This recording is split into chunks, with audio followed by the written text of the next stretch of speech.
কিয়ামতের দিন সর্বপ্রথম আল্লাহ আপনাকে 5টা জিনিস জিজ্ঞাসা করবে। মা তাজালু কদামা বানি আদম আবদি ইয়াউমাল কিয়ামাতি হাত্তা ইসালান 50 আন উমরিহি ফিমা আফনা ওয়া আন শাবাবিহি ফিমা আবলা ওয়া মালিহি বিনাইনা ইকতাসাবাহু ওয়া ফিমা আনফাকাহু ওয়া আন ইলমিহি মাযা আমিলা ফিহি মুত্তাফাকুন আলাইহি। বুখারী মুসলিমের যত হাদিস, হযরত আব্দুল্লাহ বিন মাসউদ বলেন, সর্বপ্রথম আল্লাহ আপনাকে নিজের সামনে দাঁড় করিয়ে বলবে 5টা প্রশ্ন জিজ্ঞাসা করার পর সঠিক জবাব দিবি।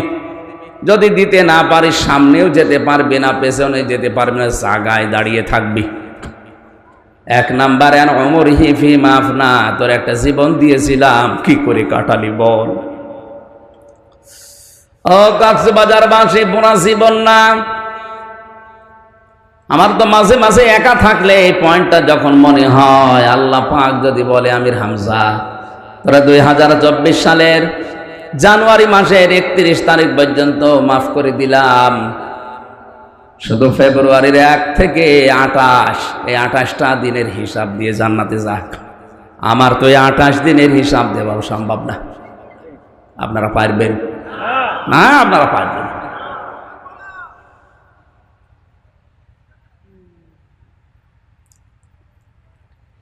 হিসাবে শব্দটা শুধু সারা জীবন শুনিয়ে আসলাম, কোনোদিন মুখোমুখি হয়নি। দুদুকে ধরলেই যদি হিসাব চায় মানুষ পাগলের মতো হয়ে যায়।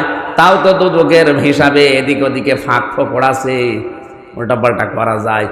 মহান আল্লাহ যদি কাউকে হিসাবের কাঠগড়ায় দাঁড় করায়, বাঁচা তো দূরের কথা, সামনে পেছনে যাওয়ার কায়দা থাকবে না। কারণ দুনিয়ার কোনো মানুষ যদি বিচার করে এর সাক্ষী লাগে, কি লাগে? কিন্তু আল্লাহর বিচার ব্যবস্থা পুরা উল্টা।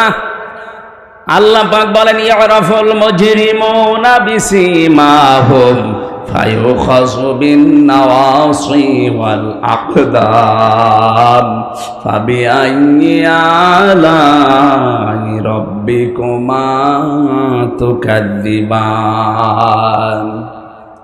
দুনিয়ার মানুষ সাক্ষীর উপরে ভর করে রায় দেয়, বিচারপতি যারা, জজ যারা। আমার আল্লাহর বিচার ব্যবস্থা পুরা উল্টা, সিস্টেম আলাদা। ওনার বিচার ব্যবস্থায় কোনো সাক্ষী লাগবে না, আপনার শরীরের ভেতরে সাক্ষী ফুটে উঠবে। আয়াতের তাফসিরে আমি 10 প্রকার মানুষের নাম পেয়েছি। অনেক মানুষের চেহারা কুকুরের মতো হয়ে যাবে, কারো চেহারা শুকুরের মতো হয়ে যাবে, কারো চেহারা হবে সাপের মতো।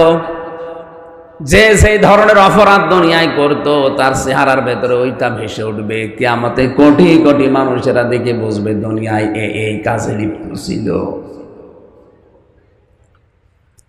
আল্লাহ মানুষের চুল ধরে আর পা ধরে টানবে। ছোটবেলায় দেখি বাচ্চারা ঘুম আসতে যাদের চায় না, অনেককে আনন্দ দেওয়ার জন্যে 2 হাত ধরে ওইদিকে, 2 পা ধরে এইদিকে দৌলে দৌলে, এরকম করে না?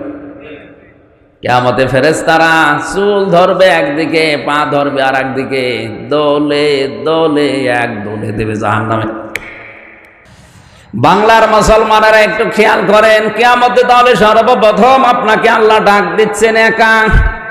জীবনের হিসাব তো মিলাতে পারলাম না, 2 নম্বরেই বলবে যৌবন কাল কি করে কাটালি বল। আরে ভাই, সারা জীবনের ভেতরে যৌবন আছে না নেই? আলাদা করে যৌবনের কথা কেন বলা লাগবে? কারণ এই যৌবন কালেই মানুষ ভালো কাজ করে, যৌবন কালেই খারাপ কাজ করে। আজ যারা যুবক আছি, আমরা ইবাদত করার সময় আমাদের হাতে এখন, আমরা যেন নষ্ট হয়ে না যাই। শয়তান সবচাইতে বেশি টার্গেট করে যুবক আর যুবতীদের। কেউ যদি 15 থেকে 45 এই বয়সটার হিসাব মিলাতে পারে, আল্লাহ পাক কিয়ামতে বলবে তোর বাচ্চা বয়সের আর মুরব্বী বয়সের হিসাব দেওয়া লাগবে না, মাঝখানের সময়টা হিসাব দে। এই জন্য যারা এই বয়সে আছি আমরা এখনই থেমে যাব, সতর্ক হব। বলেন আমিন। বাকিগুলো পয়েন্ট আকারে আমার বলা সম্ভব না, আমি শুধু থিমটা বলছি। কিয়ামতে এবার আল্লাহ একা একা যখন ডাকবে, তাহলে এ কথা যারা ছড়িয়েছে কিয়ামতে পীর সাহেবরা মিছিল নিয়ে আসবে, এটা কি মিথ্যা কথা? আরো জোরে বলেন। আপনাকে আল্লাহ একা একা ডাকবে, আপনি পীর পাচ্ছেন কোনে? বিচারের দ্বিতীয় সিস্টেমে ধাপে এবার আল্লাহ একা ডাকবে না, এবার ডাকবে আপনাকে নেতার সাথে। কয়জন? আপনি যে আদর্শ মেনে চলতেন ওই লোকটাকে আপনাকে আগে ডাকবে, এরপরে আপনাকে। এখন আপনি বিবেক দিয়ে বলেন, যার পেছনে চলেন এই লোকটার যা চরিত্র, আপনি নিজে অন্তত কিছু না কিছু তো জানেন, যেহেতু তার পেছনে ঘুরছেন আপনি। এরকম লোক যদি কিয়ামতে আপনার সামনে দাঁড়ায় আর আপনি যদি তার পেছনে থাকেন, আল্লাহ তো ওরে দেখেই রেগে যাবে, আপনার পর্যন্ত যাওয়া লাগবে।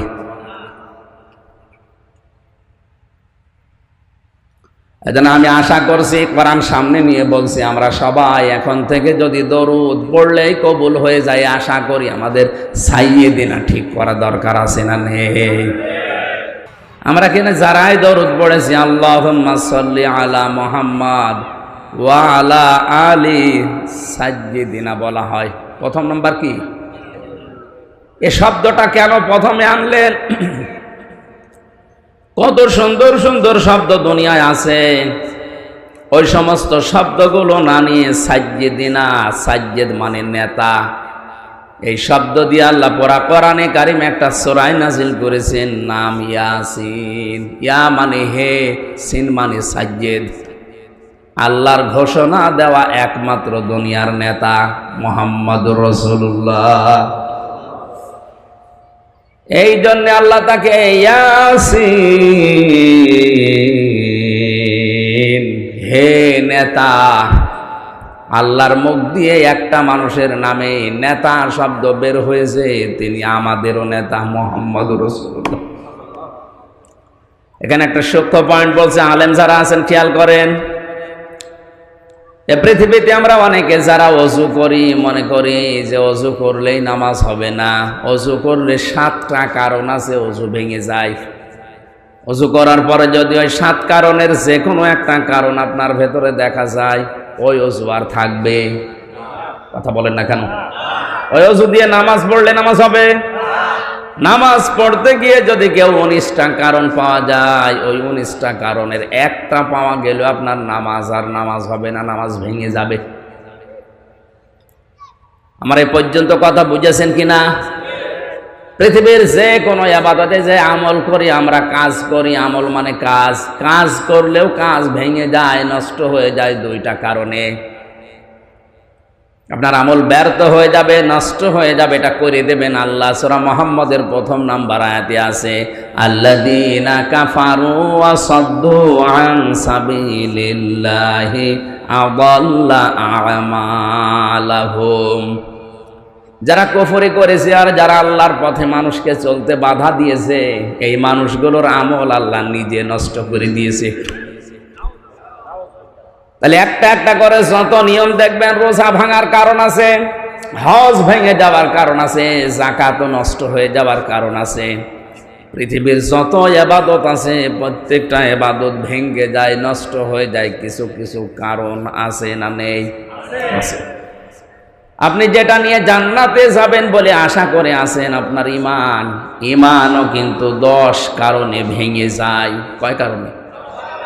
খুব খেয়াল করেন, 10টা কারণের একটা কারণও যদি আপনার ভেতরে পাওয়া যায়, আপনার ভেতরে কিন্তু আর ঈমান বলে আছে, আপনি বলতে পারবেন না ঈমান নেই, আপনি বেঈমান। তাহলে 10টা কারণ আমাদের জানা দরকার। যদি এগুলোর একটাও থাকে, তাহলে আবু জেহেল আর আমি সমান, কোনো পার্থক্য নেই। কারণ আবু জেহেলও আল্লাহ একজন আছে বিশ্বাস করত, কিন্তু শিরিক করত।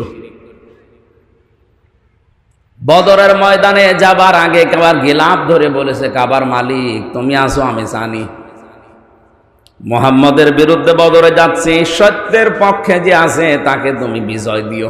ওর দোয়াও কবুল হয়ে গেছে। আল্লাহ একজন আছে, যদি বিশ্বাস না করবে, কাবার গিলাফ ধরে বদরের ময়দানে যাবার আগে কাঁদলো কেন? আবু তালিব নবীজির চাচা, সেও বিশ্বাস করতো আল্লাহ একজন আছে। আব্দুল মুত্তালিব নবীজির দাদা, সেও বিশ্বাস করতো আল্লাহ একজন আছে। এজন্য আবরাহা যেদিন কাবা ধ্বংস করার জন্য আসে, ও কাবার চাবি ওই মুলতাজাম নামক জায়গা, যেটা ওই দরজার উপরে লাগিয়ে কাবার গিলাফ ধরে বলেছিল, মালিক রেখে গেলাম তোমার ঘর তোমার হাতে, তুমি দেখো যে বাহিনী নিয়ে এসেছে এটা আমার আয়ত্তে নেই, আমি আর পারলাম না। বলেন তো আব্দুল মুত্তালিব, আল্লাহ একজন আছে এটা যদি বিশ্বাস না করবে, কাবার চাবি দিয়ে আসবে কোন কারণে? হযরতে খাদিজাতুল কুবরা রাদিয়াল্লাহু তাআলা আনহা ওই সময় তিনি মুসলমান হননি, ইমানের দাওয়াত পাননি, কিন্তু কথা বলতে গেলে আল্লাহর নাম বলতেন 3 বার 5 বার 7 বার করে। নবীজি নবুয়ত পাওয়ার পরে যেদিন বাড়িতে আসলেন, ডাক দিয়ে বললেন, ইয়া খাদিজা জাম্মিলুনি জাম্মিলুনি, হে খাদিজা আমাকে ঢেকে দাও ঢেকে দাও। হযরতে খাদিজা ওই দিন নবীজির চরিত্রের ওপরে 5টা কথা বলেছিলেন। পৃথিবীর কোন স্বামী যদি, কোন স্ত্রী যদি তার স্বামীর পক্ষে 5টা কথা বলতে পারে, বেশক ওই স্বামী আল্লাহর জান্নাতি। তো বলা কঠিন আছে। বুখারী শরীফের হাদিস, হযরতে খাদিজাতুল কুবরা সর্বপ্রথম নবীজিকে জানিয়েছিলেন, আল্লাহি কাল্লা লা ইউখজি কাল্লাহু আবাদান। শব্দের দিকে খেয়াল করুন। হযরতে খাদিজা বললেন, আল্লাহি আল্লাহর কসম, কাল্লা কখনো না, লা ইউখজি কাল্লাহু আবাদান কখনো আল্লাহ পাক আপনাকে অপমান অপদস্থ ভয় ভীতি দেখাতে পারেন না। কয়েকটা কথা এখানে ছিল যে আপনি গরিবের খোঁজ খবর নেন, আত্মীয় স্বজনের খোঁজ খবর রাখেন, এতিমের খোঁজ খবর রাখেন, বস্ত্রহীন যারা বস্ত্রের ব্যবস্থা করেন, খাদ্যহীন যারা খাদ্যের ব্যবস্থা করেন। যে নবীজির স্ত্রী যে কথাগুলো বলছিলেন মিলান তো। আপনি আত্মীয় স্বজনের সম্পর্কগুলো ঠিক রাখেন, আপনি এতিম মিসকিন অসহায় মানুষের পেটের খাবারের ব্যবস্থা করেন, যাদের কাপড়ের ব্যবস্থা নেই পোশাকের ব্যবস্থা করেন। এই কথাগুলো স্ত্রীর পক্ষ থেকে একজন স্বামীর জন্য আসা অত সহজ না। কারণ অধিকাংশ পরিবারে এই আত্মীয় স্বজনের সাথে সম্পর্ক নষ্ট করার পেছনে দায়ী এই স্ত্রী আর স্ত্রীর মা। এক কথা বলা লাগবে, এইটাই বাস্তবতা। আমি আমার বোনের সাথে, আমার ভাইয়ের সাথে, আমার চাচাতো ভাইয়ের সাথে, আমার চাচার সাথে, আমার ফুফুর সাথে শরীয়তের যে সম্পর্ক আছে, যে হক আছে, আদায়গুলো করতে পারি না। 100 ভাগের জন্য দায়ী আমার বউ, আমার শাশুড়ি। তাহলে আমারটা বলছি না, আপনার আবার ছেড়ে দিয়েন না। এরকম হাজারো পরিবার দেশে আছে না নেই? নবীজি জানিয়েছেন, কোন স্ত্রী যদি চায় যে তার স্বামী বেশি দিন বেশি থাক, তার স্বামীর আয় উন্নতিতে, তার ইনকামে বরকত হোক, সে যেন তার স্বামীকে দিয়ে বারবার এই কাজ করায়। স্বামী অন্তত নিকট আত্মীয় যারা আছে এদের খোঁজ খবর হক আদায় করেন। কারণ নিকট আত্মীয় স্বজনের খোঁজ খবর রাখলে, তাদের হকগুলো আদায় করলে আপনার হায়াত আল্লাহ বাড়াবে। 2 নম্বরে আপনার রিজিকে আল্লাহ নিজে বরকত দেবেন। তো এই কাজটা যারা করতে চায় না, বুঝতে হবে ওই স্ত্রী চায় যে আমার স্বামী তাড়াতাড়ি মরে যাক। কি হাদিস তো এইটাই বলছে। মা বোন যারা এসেছেন মনে করছেন নামাজ পড়ি রোজা করি কালো বোরকা পরে ঘুরি, আমি জান্নাতে যাব না, যাবে কে? আহা,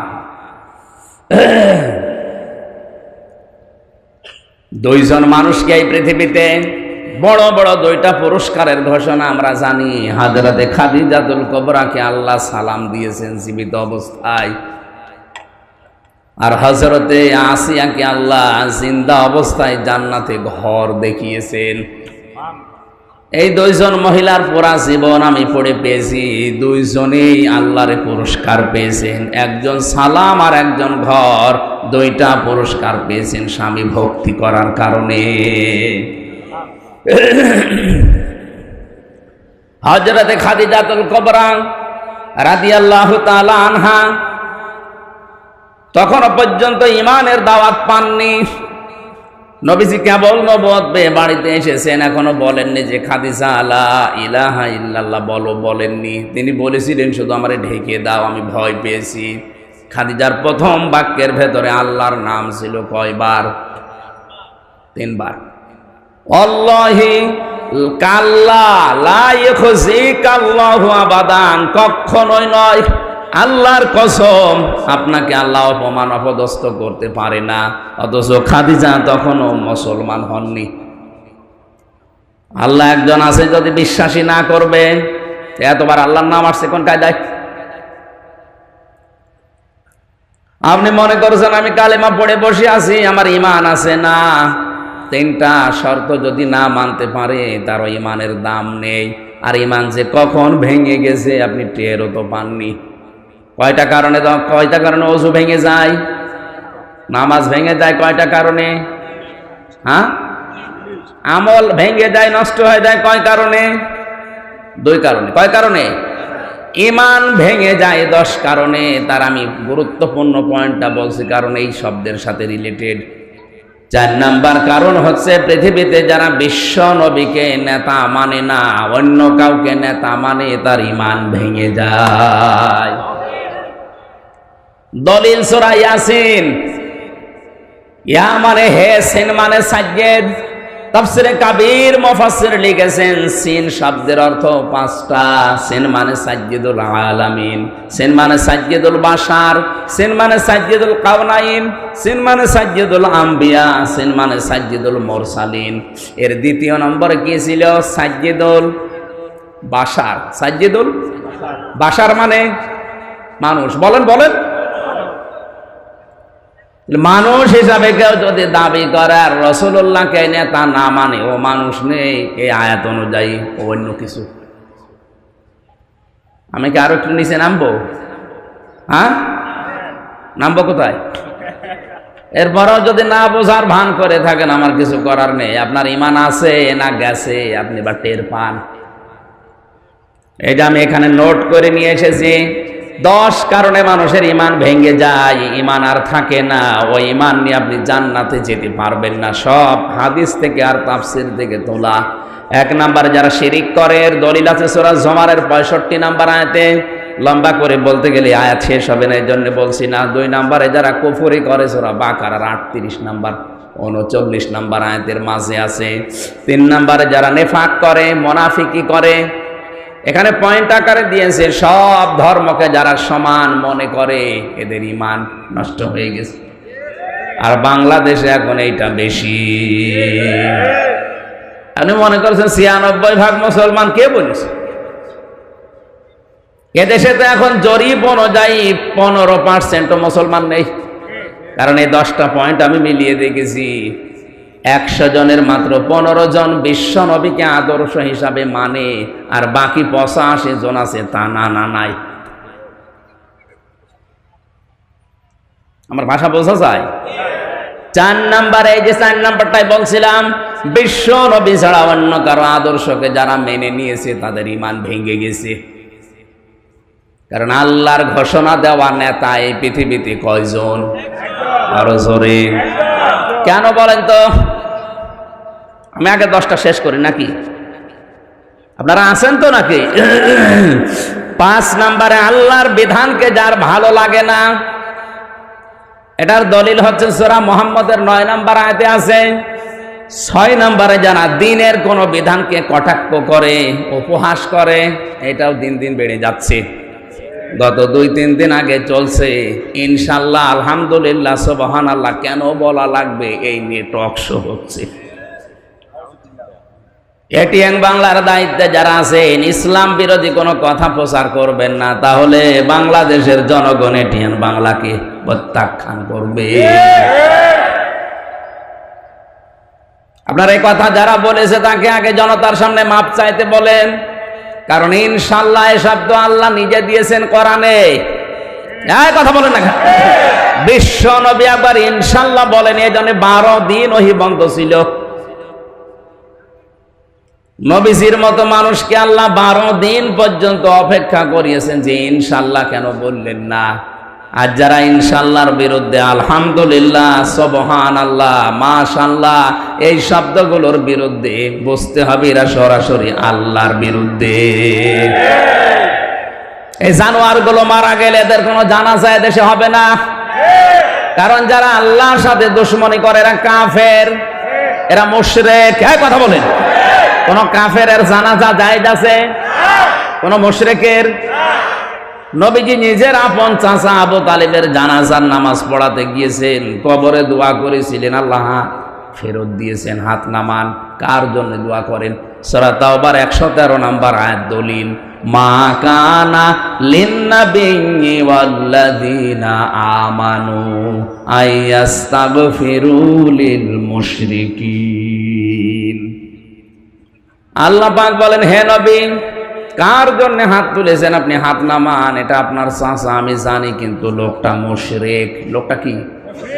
কোন মুশরিকের জন্য কোন নবী কোন ইমানদার দোয়া করবে, মাগফিরাত কামনা করবে, এটা জায়েজ নেই, এটা শোভনীয় না, উচিত না, এটা বৈধ না। আল্লাহ নিজে বলছেন এটা বৈধ না। ওয়ালাউ কানু উলি কুরবা, যদি ওইটা আপনার আত্মীয় হয়, নিকট আত্মীয়। ও কক্সবাজারবাসী, আপনার বিবেকের তালা কি এখনো খুলবে না? নবীজির মতো মানুষ, আপন চাচা মুশরিক, হাত তুলে আছে, আল্লাহ হাত ফেরত দিয়ে দিচ্ছে। আর বাংলাদেশে টাটকা মুশরিক গুলো মরে যায়, আর আমরা দোয়া করে জান্নাতে দিয়ে আসি, মনে হয় কন্ট্রাক্টর রিলিজ। ধোঁকাবাজি বাদ দেন, শক্ত হওয়া লাগবে। কোন মুশরিকের কোন কাফেরের জানাজা পড়া জায়েজ নেই, হারাম। জেনে শুনে কোন হারাম কাজ করবেন। আজকে থেকে এই 10টা পয়েন্ট মনে রাখবেন, যাদের ভেতরে পাওয়া যাবে এদের ঈমান নেই। আর ঈমান না থাকলে আমরা তাদের বেঈমান বলি। আর জোরে, বেঈমানের জানাজার পড়া জায়েজ আছে, কবরে দেওয়া, মাগফিরাত কামনা করা। 100টা কেন 1000টা গরু জবাই করে দিলে শুধু পানিতে ফেলা হবে, কিছু হবে না। মনে করছেন না চট্টগ্রামে আওলাদের রসুল আছে, দোয়া করালে পার? কিসের আওলাদের রসুল? নবীজি হাত তুলে বসে আছে, হাত ফেরত দিয়েছে, আওলাদের রসুলের খবর আছে? এরা আইওয়াশ করা হচ্ছে আমাদেরকে, এটা বন্ধ করা লাগবে। সব ধোঁকাবাজি, যারা সব ধর্মকে সমান মনে করছেন, আপনার ঈমান নেই। কারণ ধর্ম পৃথিবীতে একটাই, আল্লাহর নিকটে, তার নাম ইসলাম। আর দুনিয়ায় যা আছে সব বানোয়াট, মানুষ বানিয়েছে। এখন যদি এই কথাকে নিয়ে বলে গে ধর্মের প্রতিও কটাক্ষ করছে, আরে ভাই, কোরআনের কথা, ইসলামের কথা আমি বলবো না? সূরা আলে ইমরানের 19 নম্বর আয়াত, ইন্নাদ-দীনা ইনদাল্লাহিল ইসলাম, আল্লাহর কাছে একটাই ধর্ম, তার নাম কি? ইসলাম। ওয়া ইয়াবতাগি গায়রাল ইসলামি দীনান ফালা ইউকবালা মিন। সূরা আলে ইমরান 85 নম্বর আয়াতের প্রথম অংশ। দুনিয়ায় যারা ইসলাম বাদ দিয়ে অন্য কোন ধর্ম, অন্য কোন নিয়ম নীতি নিয়ে আল্লাহকে খুশি করতে চাইবে, ফালা ইউকবালা মিনহু, ওর জীবনের কোন ইবাদত বন্দেগী কবুল হচ্ছে না, হবে না। এ কথাটা না জেনে যদি আপনি ভুল বুঝে অন্য কোন ধর্ম মেনে মারা যান, কিয়ামতে তো আমার ধরবেন। এই জন্যই তো সঠিকটা বললাম। এখন আপনার বিবেকের ওপরে, আমার জোর করার কিছু নেই, কারণ আমার হাতে তো কিছু নেই।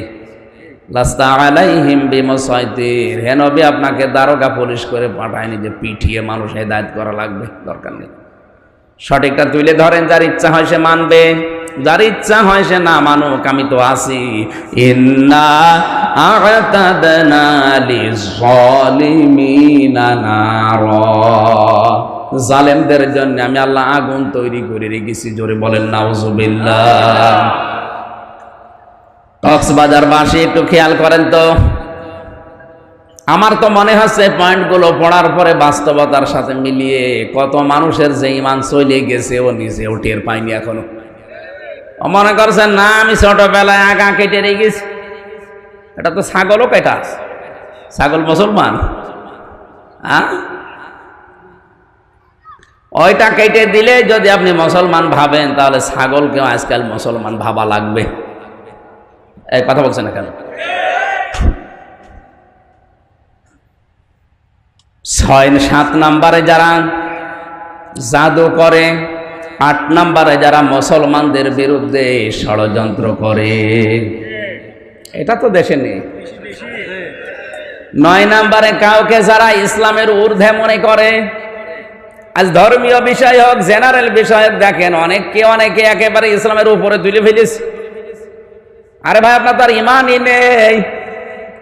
ইসলামের ঊর্ধ্বে এই পৃথিবীতে কেউ আছে? বলেন। ইসলামের খাদেম এই পৃথিবীর সবাই, বিশ্ব নবীকেও এই দুনিয়াতে ইসলামের খাদেম করে আল্লাহ পাঠিয়েছেন। আমরাও ইসলামের কি, আমরা কি ইসলামের মালিক? না। এই জন্য ইসলামের ঊর্ধ্বে কাউকে মনে করা যাবে না, হোক আর নেতা হোক। আজ যারা ইসলামের উপরে অন্য কাউকে রাখতে চায়, বুঝতে হবে তার ঈমান আছে না গেছে। বলেন তো, উপরে থাকার কথা কার নাম? কালিমাতুল্লাহি হিয়াল উলিয়া, সূরা তাওবার ভেতরে আছে, আমার নামকে উপরে রাখো। আজ যারা পৃথিবীতে আল্লাহর নাম উপরে না রেখে অন্য কাউকে উপরে রাখে, বুঝতে হবে তার ঈমান আছে না গেছে। এই কথাটা তো আমি বানালাম। সূরা তাওবা 10 নম্বর পারা 12 নম্বর পৃষ্ঠা 13 নম্বর লাইনে আছে, 39 নম্বর আয়াতের মাঝে, ওয়া কালিমাতুল্লাহি হিয়াল উলিয়া। এত দলিল দিয়েও যদি কারো মন খারাপ হয়, আমার মনে হয় ওটা আবু জাহেলের ভাইরা ভাই। আপনি নিজেও কোরআন পড়বেন না, হামজা বললে আপনি বুঝবেনও না, আপনি মানবেনও না। আপনি কি হয়েছেন কি? হ্যাঁ, আমি আয়াত, পারা, পৃষ্ঠা, লাইন, রুকু, সূরার নাম, তাফসিরের নাম সব বলে দিচ্ছি। এরপরে 10 নাম্বারটা হচ্ছে, ইসলামের বিধানকে কেউ যদি ঘৃণা করে তার ঈমান চলে যায়, নষ্ট হয়ে যায়, ভেঙে যায়। আমি 4 নাম্বার পয়েন্টটা নিয়ে পর্যন্ত এসেছিলাম, কারণ আমার 4 নাম্বারটাই ছিল সাজ্জেদিনা। আমরা সবাই মিলে বললাম যে মুহাম্মদ কিন্তু আমাদের নেতা, আমাদের কি নেতা। আপনার দরুদের প্রথম শব্দ এটা এইটা। আল্লাহ যদি প্রশ্ন করে, হে কক্সবাজার, ভাড়বাখালী এলাকার মানুষেরা, তোমরা যে রহমত কামনা করো সে লোকটার উপরে, তার নাম মুহাম্মদ, এ মুহাম্মদ কে? আমরা এক বাক্যে জবাব দিয়েছি, মুহাম্মদ আমাদের নেতা। এই জন্যই তো অনেকে স্লোগান দেয়, তোমার নেতা আমার নেতা। কি এটা কি বানানো স্লোগান? এটা হাদিসের এই শব্দের। আল্লাহ পাক নিজে তাকে নেতা বলেছেন, ইয়াসিন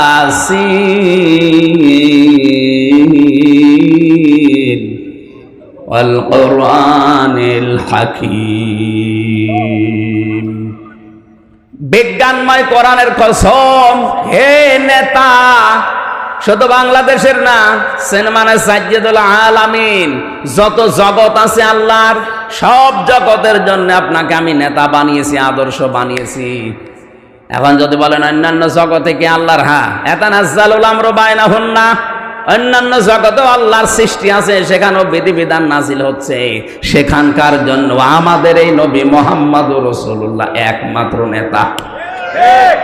আপনি যদি বলেন আমি এদেশে থাকবো না, আমি মঙ্গল গ্রহে যাব, আরে ভাই ওইটাও তো আরেকটা জগৎ। ওখানেও যদি আল্লাহর সৃষ্টি থাকে, ওখানে যদি আল্লাহর বিধিবিধান নাজিল হয়, ওখানকাও বাস করলেও আপনাকে মুহাম্মদকে নেতা মানা লাগবে। সহজ কথাটা যারা না বুঝে, শুধু রাজনীতি মনে করে মন খারাপ করছেন, আপনার কপাল পড়ছে।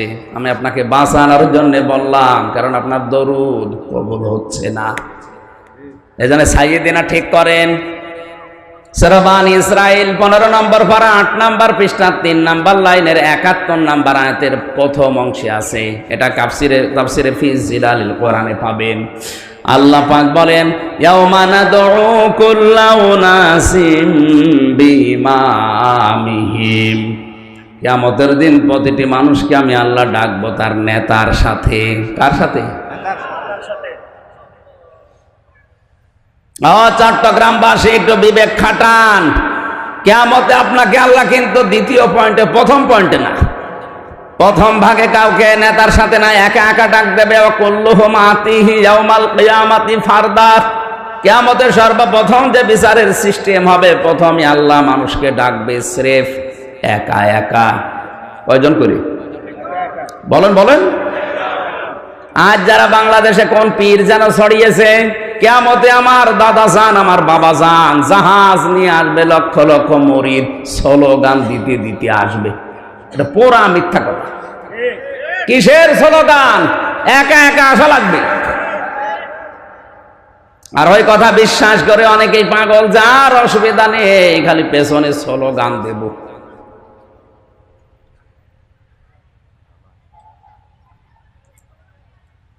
মানুষের কমন সেন্সের কমন বাদ দিয়ে যদি সেন্স থাকে তাও তো কোরআনের বিপক্ষে এরকম কথা প্রচার করতে পারে না। এ কথা বলতে গেলে হামজা ওদের কাছে খারাপ, কারণ ওরা জানে যে আমার ব্যবসার 12টা বাজতেছে। বলেন তো সূরা এটা মরিয়ম 16 নম্বর পারা 10 নম্বর পৃষ্ঠা 15 নম্বর লাইনের শেষ নাম্বার উপর 95 নম্বর আয়াত, অকুল্লুহুম আতিহি ইয়াউমাল কিয়ামাতি ফারদা। আল্লাহ বলেন প্রতিটি মানুষকে আমি স্রেফ ডাকবো আমার সামনে বিচারের প্রথম পয়েন্টে। কয়জন? আরো জোরে বলেন। দ্বিতীয় পয়েন্টে, এবার আমাদের বাংলাদেশে বিচার ব্যবস্থা যেমন সিস্টেম 4টা। প্রথম নাম্বারে সিএমএম কোর্টে বা ম্যাজিস্ট্রেট কোর্টে, এখান থেকে যদি আপনার বিরুদ্ধে রায় হয় আপনি বলতে পারবেন না আমি মানি না, তাহলে রাষ্ট্রদ্রোহী মামলা হবে। এতটুকু বলা যায় যে আমি ন্যায় বিচার পেলাম না, তাহলে কি করবেন আপনি? যান উপরে, যান জজ কোর্টে যান। জজ কোর্ট থেকে আপনার বিরুদ্ধে যদি রায় আসে আপনি বলতে পারবেন না যে আমি মানি না। এতটুকু বলার ক্ষমতা আছে যে আমি ন্যায় বিচার পেলাম না, আমি আরো উপরে যাব। কোথায় যাবেন আপনি? যান হাইকোর্টে যান। হাইকোর্ট থেকে আপনার বিরুদ্ধে যদি বিচার আসে যে আপনি অপরাধী, আপনি বলতে পারবেন না আমি মানি না, পারবেন? এতটুকু বলা যায় যে আমি ন্যায় বিচার পেলাম না, আমি আরো উপরে যাব। কোথায় যাবেন? সুপ্রিম কোর্টে যান। ওখান থেকে বাংলার প্রধান বিচারপতি এখন যিনি আছেন, এই যে নেত্রকোনায় বাড়ি, কি জানো না, ওবায়দুল হাসান, ওনার নেতৃত্বে যে 6 বেঞ্চ 6 জন বিচারপতি নিয়ে বেঞ্চ বানানো আছে, ওখান থেকে যদি একবার ঘোষণা আসে যে আপনার ফাঁসি, এখন যদি বলেন রায় আমি মানি না, শুধু আপনি না, এই দেশের 18 কোটি মানুষ ওবায়দুল হাসানের এই রায় মেনে নিতে বাধ্য, কারণ ওনার উপরে আর বিচারপতি বলেন বলেন। আমি বলছিলাম যেটা এই দেশের বিচার ব্যবস্থা আমরা 4টা ক্যাটাগরিতে আছে: ম্যাজিস্ট্রেট কোর্ট, জজ কোর্ট, হাইকোর্ট, সুপ্রিম কোর্ট। আল্লাহ রাব্বুল আলামিন সর্বপ্রথম আপনাকে বিচার ব্যবস্থায় ডাকবে, একা একা বল 5টা প্রশ্ন জিজ্ঞাসা করবে। একেবারে সিরেফ আপনি একা দাঁড়িয়ে থাকবেন, কেউ থাকবেন আপনার সাথে। আব্দুল্লাহ বিন মাসউদ থেকে বর্ণিত হাদিসটা আমরা সকলেই জানি। কিয়ামতের দিন সর্বপ্রথম আল্লাহ আপনাকে 5টা জিনিস জিজ্ঞাসা করবে। মা তাজালু কদামা বানি আদম আব্দি ইয়াউমাল কিয়ামাতি হাত্তা ইসালান 50 আন উমরিহি ফিমা আফনা ওয়া আন শাবাবিহি ফিমা আবলা ওয়া আম্মালিহি বিনাইনা ইকতাসাবাহু ওয়া ফিমা আনফাকাহু ওয়া আন ইলমিহি মাযা আমিলা ফিহি মুত্তাফাকুন আলাইহি। বুখারী মুসলিমের যত হাদিস, হযরত আব্দুল্লাহ বিন মাসউদ বলেন, সর্বপ্রথম আল্লাহ আপনাকে নিজের সামনে দাঁড় করিয়ে বলবে 5টা প্রশ্ন জিজ্ঞাসা করার পর সঠিক জবাব দিবি। যদি দিতে না পারিস সামনেও যেতে পারবি না, পেছনে যেতে পারবি না, জায়গায় দাঁড়িয়ে থাকবি। 1 নাম্বার, আন উমরিহি ফিমা আফনা, তোর একটা জীবন দিয়েছিলাম কি করে কাটালি বল। ও কক্সবাজার বাসী, পুরা জীবন না, আমার তো মাঝে মাঝে একা থাকলে এই পয়েন্টটা যখন মনে হয়, আল্লাহ পাক যদি বলে আমির হামজা তোরা 2024 সালের জানুয়ারি মাসের 31 তারিখ পর্যন্ত মাফ করে দিলাম, শুধু ফেব্রুয়ারির 1 থেকে 28, এই 28টা দিনের হিসাব দিয়ে জান্নাতে যাক। আমার তো এই 28 দিনের হিসাব দেওয়াও সম্ভব না। আপনারা পারবেন না? আপনারা পারবেন।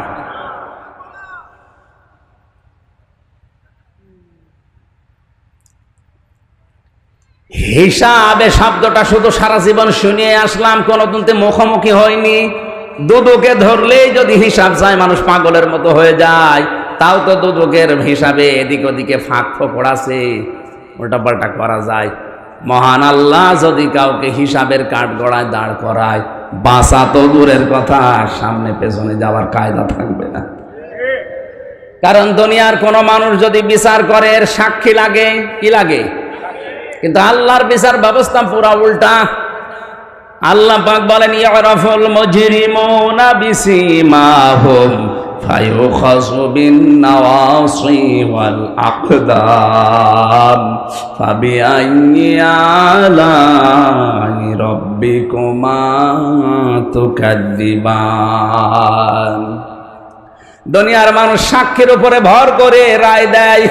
বিচারপতি যারা, জজ যারা, আমার আল্লাহর বিচার ব্যবস্থা পুরা উল্টা সিস্টেম, আলাদা। ওনার বিচার ব্যবস্থায় কোনো সাক্ষী লাগবে না, আপনার শরীরের ভেতরে সাক্ষী ফুটে উঠবে।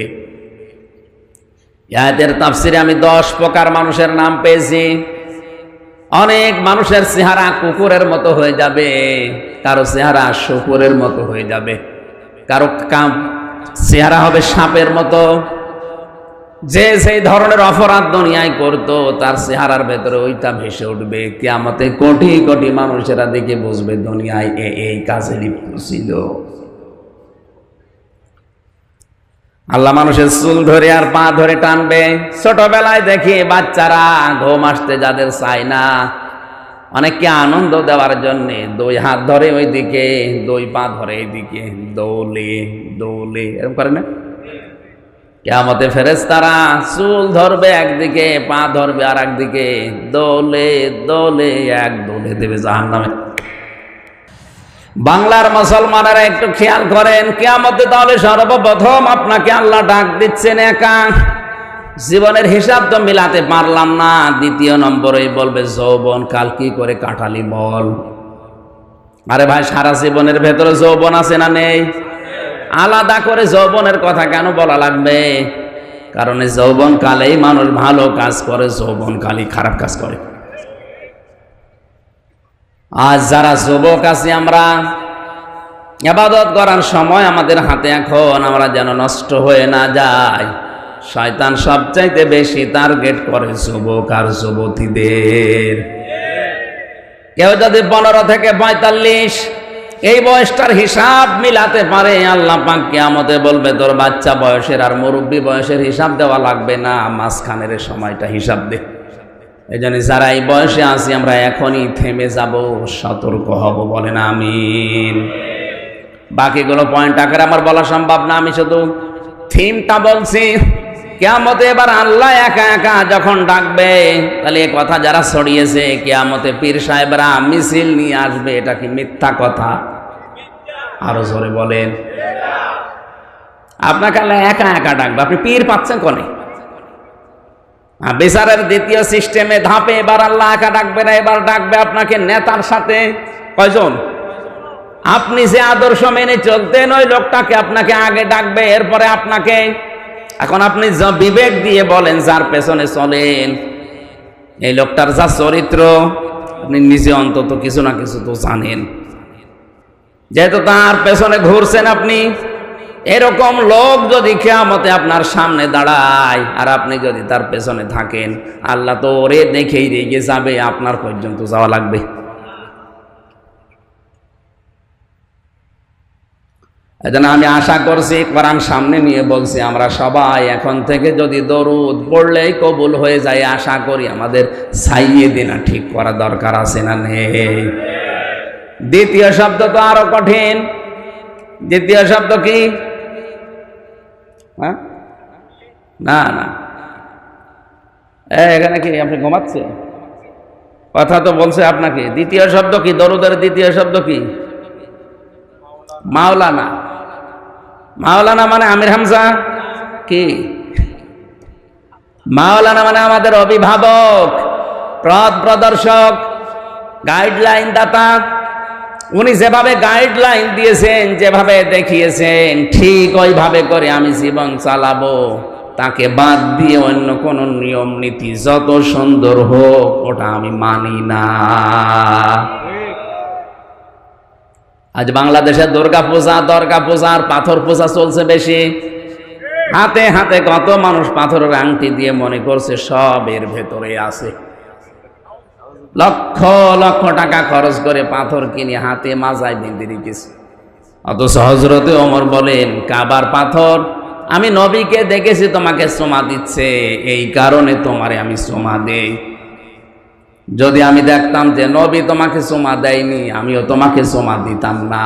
শুধু দিতাম না তা না, এখানে থাকতেও দিতাম না, এ কাবার দেওয়াল থেকে খুলে তোমার ছুঁড়ে ফেলে দিতাম।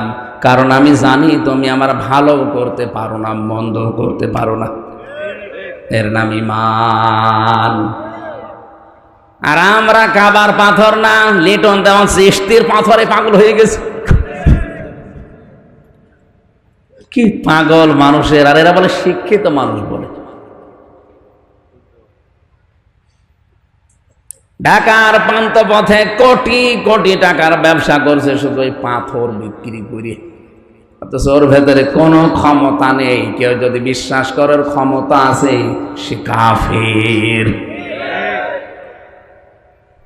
পাথরের কোনো ক্ষমতা আছে? আসতে বলেন। তাহলে এই মুহূর্তে যাদের পাথর বাঁধা আছে বিভিন্ন তাবিজের ভেতরে, এখন খুলে ফেলেন। এলাকা মনে হয় তাবিজ চলে না, মহিলারা বেশি করে। সন্তান পেটের ভেতরে যখন ছিল 10 মাস 10 দিন, একটা তাবিজ কবজ কিচ্ছু লাগে নাই। ও দুনিয়ায় আসতে দেরি, ওর গলার ভেতরে 10টা, মাজার ভেতরে 10টা, এমনকি নুনুর সাথেও 3-4টি বলে দিয়েছে। ও বলে আল্লাহ, পেটের ভেতরে তো ভালো ছিলাম, বাইরে এসে শুধু তাবিজ আর তাবিজ, 12-13টা তাবিজ আমার গলা আর মাজায় আর নুনুই বেঁধে দিয়ে গেছে, করবো কি? এসে বসা আটকিয়ে যায়। আলাইসাল্লাহু বিকাফিন আবদা, আমি কি আমার বান্দার জন্য যথেষ্ট না যে তাবিজ লাগবে? কোন কিছু হলে গভীর রজনীতে ওঠেন, রাত 2টা 3টা 2:30টা 4টার দিকে ওঠেন, লম্বা করে একটা সেজদা মারেন, 40-45 মিনিট 1 ঘন্টা পড়ে থাকেন একটা সেজদায়। যদি চোখের পানি ফেলতে পারেন আর যদি মনের কথা ওই সময় হাউমাউ করে বলতে পারেন শিশুর মতো, দেখবেন আপনার, আমার মনে হয় এরকম আনন্দ দুনিয়াতে স্ত্রী ব্যবহার করেও পাওয়া যাবে না। এ পৃথিবীতে যত সুখের কাজ আছে, আনন্দের কাজ আছে, স্ত্রী ব্যবহার তো তার ভেতর অন্যতম নাকি? যাদের বিয়ে হয়েছে তারা তো জানেন। কিন্তু সেজদায় যদি গভীর রজনীতে চোখের পানি ফেলে মনের আবেগ নিয়ে কেউ যদি হাউমাউ করে শিশুর মতো কাঁদতে পারে, এটা আমি জেলখানায় 3 বছর দেখেছি, অনেকের হয়েছে। যদি সত্যি আপনি কথাগুলো মন থেকে বলতে পারেন, দুনিয়া স্ত্রী ব্যবহারের চাইতে আপনি বেশি সুখ পাবেন। আমার চট্টগ্রাম কক্সবাজারবাসী হাতে পায়ে ধরে বলছি, আমি চশমা লাগিয়েছি, কোরআনের হাদিসের দেখতে পাচ্ছি এদেশে মানুষের সাইয়েদিনা ঠিক নেই, মাওলানা ঠিক নেই, এই জন্যে মাওলানা হয়ে গেছে অন্য কেউ। এমন এমন মানুষকে সেজদা দেওয়া হচ্ছে, এমন এমন কবরের কাছে সাহায্য চাওয়া হচ্ছে, সঙ্গে সঙ্গে লোকটা মুশরিক হয়ে যাচ্ছে। আর এটা চট্টগ্রাম বিভাগে এটা বেশি। কত রকমের উল্টা পাল্টা নাম নিয়ে তারা কাজ চালিয়ে যাচ্ছে, মানুষের ঈমান ধ্বংস করার একটা পায় তারা নিয়েছে। এরা কিন্তু কোটি কোটি টাকা বাতিলের কাছ থেকে পাচ্ছে, আপনি হয়তো জানেন না। ওরা এমনি এগুলো করছে না, ওরা দুনিয়ার তুলনায় আখেরাতকে বিক্রি করে দিয়েছে। এজন্য আবার বলছে আমাদের সাইয়েদিনা ঠিক করা লাগবে, মাওলানা ঠিক করা লাগবে। এর পরের শব্দ তো আরো কঠিন। আমরা তাফসিরে প্রবেশ করছি বাদ দিয়ে, আল্লাহ যেন দরুদকে সাল্লিম ও তাসলিমা যথাযথ হক আদায় করে পড়ার তৌফিক দেন, বলেন আমিন। সূরা বাকারার 190 নম্বর আয়াতটা পড়েছি, তাফসির আকারে কথা বলবো, আল্লাহ যেন তৌফিক দেন, বলেন আমিন। আউযু বিল্লাহি মিনাশ শাইতানির রাজিম। বিসমিল্লাহির রহমানির রহিম।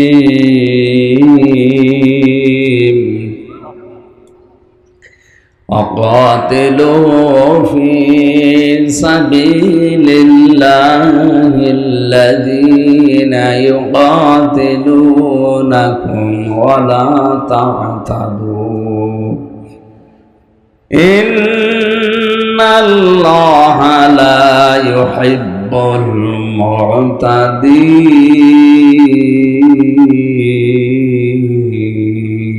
المعتدين। সাদাকতা ইয়া রাব্বানা। সূরা বাকারা জানেন সবাই, সূরা বাকারা 186টা 286টা আয়াত আছে, 40টা রুকু আছে, আমরা একটা আয়াত পড়েছি। আল্লাহ পাক বলেন কাতিলো, তোমরা লড়াই করো। কাতিলু শব্দের শাব্দিক অর্থ তোমরা সবাই মিলে হত্যা করো, মারো। এই যে মারামারির পক্ষে কে? এবার আর কথা বলছে না। কাতিলু শব্দের শাব্দিক অর্থ যারা আলেম জিজ্ঞাসা করেন তো, কাতালা ইউকাতিলু মুকাতালান, পরস্পর লড়াই করা। আল্লাহ বলেন লড়াই করো, হত্যা করো, মেরে ফেলো। তাহলে মারামারির পক্ষে, মেরে ফেলার পক্ষে আল্লাহ আছেন, এ কথা বোঝা যাচ্ছে। সূরা আনফাল ৯ নম্বর পারা 18 নম্বর পৃষ্ঠার 1 নম্বর লাইনের 1 নম্বর আয়াত, ফালাম তাকতুলুহুম ওয়ালাকিন্নাল্লাহা কাতালাহুম। আল্লাহ পাক বলেন, হে নবী আপনি তাদেরকে হত্যা করেননি, আমি আল্লাহ নিজে তাদেরকে হত্যা করেছি। তাহলে মারামারি হত্যার পক্ষে কে? এ কথা শুনলে আজ জঙ্গিবাদের তকমা দিয়ে ধরিয়ে দেন, জেলখানায় রেখে দেন, তাহলে আল্লাহকে ধরেন। উনি বলছে কাতিলু, তোমরা কতল করো, হত্যা করো। কুতিবা আলাইকুমুল কিতাল ওয়া হুয়া কুরহুল লাকুম, কতল করা এটা আমি লিখে দিলাম তোমাদের উপরে, যদিও অনেকের কাছে এটা খারাপ লাগে। ফালিয়াকাতিল ফি সাবিলিল্লাহিল্লাযীনা ইয়াশরুনাল হায়াতাদ দুনিয়া বিল আখিরাহ ওয়া মান ইউকাতিল ফি সাবিলিল্লাহি ফায়াকতাল আও ইয়াগলিব ফাসাওফা নুতিহি আজরান আযীমা। যে মানুষগুলো আখিরাতের জীবনকে, দুনিয়ার জীবনকে বিক্রি করে দিয়েছে আখিরাতের তুলনায়, এই মানুষগুলো ক্রয় করে নিয়েছে আল্লাহর রাস্তায়। যারা কতল করে, যারা সংগ্রাম করে, লড়াই করে, এই মানুষগুলো আখিরাতের তুলনায় দুনিয়ার জীবনকে বিক্রি করে নিয়েছে। এরা যদি হত্যা হয় জিহাদের ময়দানে, এদেরকে তোমরা যদি মেরে ফেলো, এই মানুষগুলো হবে শহীদ, আর যদি বেঁচে যায় এরা হবে গাজী। আমি আল্লাহ নিজে শীঘ্রই তাদেরকে পুরস্কার দান করব। সুবহানাল্লাহ। এতক্ষণ ৩-৪ মিনিট যাই বললাম, মনে হচ্ছে আল্লাহ মারামারি হত্যা এর পক্ষে, তো বাস্তবতা কি এইটা নিয়ে কিন্তু বিরুদ্ধবাদী যারা আছে, কোরআনের বিরুদ্ধে যারা অবস্থান, এই আয়াতটা দেখায় মাঝে মাঝে যে আল্লাহ দেখেন হত্যার পক্ষে। বা কাতিলু, এ কেমন কিতাব! আল্লাহ রাব্বুল আলামিন এতটুকু বলেই তো শেষ করেননি। ফি সাবিলিল্লাহি, তোমরা আল্লাহর পথে কতল করো। ইউকাতিলুনাকুম, যারা তোমাদেরকে কতল করে। আজ ফিলিস্তিনের দিকে তাকান, এরা দখলদার ইসরায়েলরা নিজেদের ভেটামাটি পর্যন্ত ছিল না, এখানে এসে উড়ে এসে জুড়ে বসে তারা মালিক, তাদেরকে ওরা হত্যা করছে। এই জন্য ইসরায়েলের এই কাশ্মীরের মুসলমানদের এখন সবচাইতে বড় ফরজ হচ্ছে, যারা তাদেরকে হত্যা করেছে ওদেরকেও হত্যা করা লাগবে। অথচ এই দেশে অনেক ঘোমটাধারী মাওলানা আলেম নাম নিয়ে ওরা ইসরায়েলের পক্ষে অবস্থান নিয়েছে, কাশ্মীরের বিপক্ষে অবস্থান নিয়েছে। এই আয়াত কিয়ামতে আপনার বিরুদ্ধে মামলা দেবে। আল্লাহ বলেন হত্যা করো, আমি আল্লাহর রাস্তায়। ওরা যেমন তোমাদেরকে হত্যা করেছে, হত্যার কথা বলতে বলতে আল্লাহ কিন্তু সীমা লঙ্ঘন করেননি। ওয়ালা তা'তাদু, সাবধান, সীমা লঙ্ঘন করবা না। কি করবা না? ইন্নাল্লাহা লা ইউহিব্বুল মুতাদিন, অবশ্যই আমি আল্লাহ সীমা লঙ্ঘন যারা করে, বর্ডার ক্রস করে, লিমিট ক্রস করে ফেলে, তাদেরকে ভালোবাসি না। কোরআনের ভেতরে আমি ৭৭টা এরকম পেয়েছি। ৭৭ প্রকার মানুষকে আল্লাহ নিজে পছন্দ করে না, আর আল্লাহ যাকে পছন্দ করে না তখন ঘোষণা দিয়ে দেয়, জিবরাইল ফেরেশতাদেরকে বলে দাও যে এদের আমি পছন্দ করি না, তারাও যেন একে ঘৃণা করে। দুনিয়ার মানুষকে ঘোষণা দিয়ে দাও, আসমান জমিনে যারা আছে তারা যেন এই ঘোষণা পেয়ে সবাইকে বলে দেয় ৭৭ প্রকার মানুষকে আমি আল্লাহ, আমার ফেরেশতারা ঘৃণা করে। দুনিয়াবাসী তোমরাও এদেরকে ঘৃণা করো। জোরে বলেন নাউজুবিল্লাহ। তাহলে আজকের আলোচনার বিষয়টা হচ্ছে ৭৭ প্রকার মানুষকে আমার আল্লাহ নিজে ঘৃণা করেন। আল্লাহ যাকে ঘৃণা করবেন, আসমান জমিন ফেরেশতা সবার কাছে সে ঘৃণিত। সবার কাছে কি? এক নম্বরে যারা সীমা লঙ্ঘন করে, বাংলাদেশের চারিদিকে সীমানা দেওয়া আছে, ভারতে যদি সীমানা ক্রস করে কেউ যায় তারে অবৈধভাবে গেলে জেলে যাওয়া লাগবে। কথা বলেন না কেন? আল্লাহর যে সীমানা আছে এগুলো 500 কত শেষ করে দেব।